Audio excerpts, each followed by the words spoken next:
A doença vai. E a cura vem. A tristeza vai. A alegria vem. A frieza vai. E o Espírito Santo.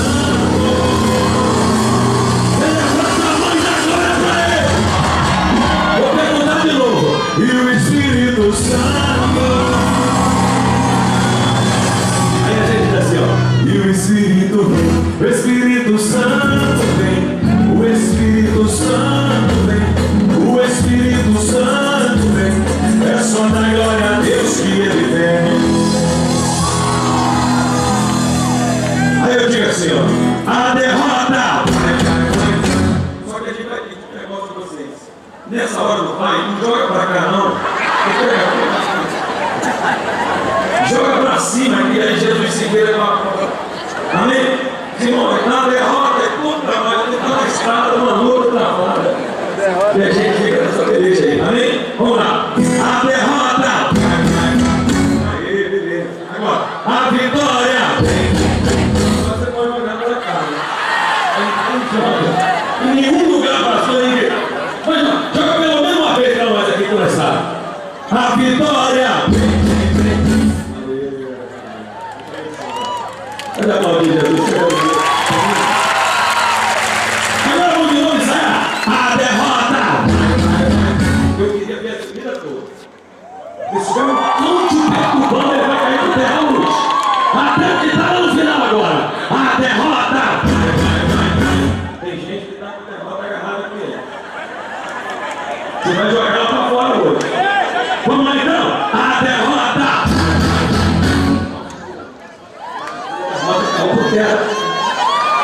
Agora a vitória, para segurar ele para você. A vitória. Vem. Essa aqui agora a gente levantou para a vitória e levantou. Não é fácil não. Aí eu vou perguntar: só quem vai guerrear?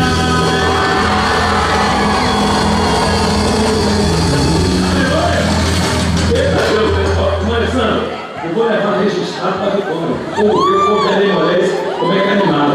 Vamos lá então. Eu quero ver você animado esse mistério aqui agora. Não, deixa eu ver Deus. Eu quero perguntar. Vou perguntar daqui e você vai responder daí. Amém? Parece aquele Alessandro. Vai lá.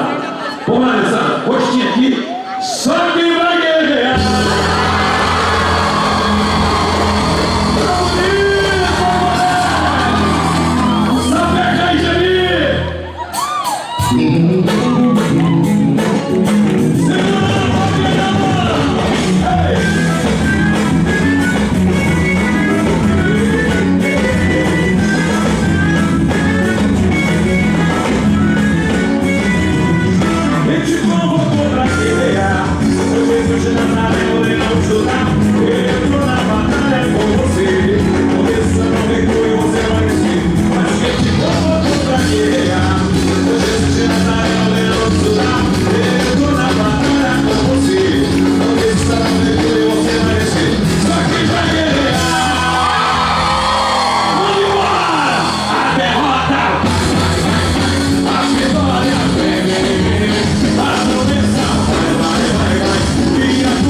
Você crê nisso?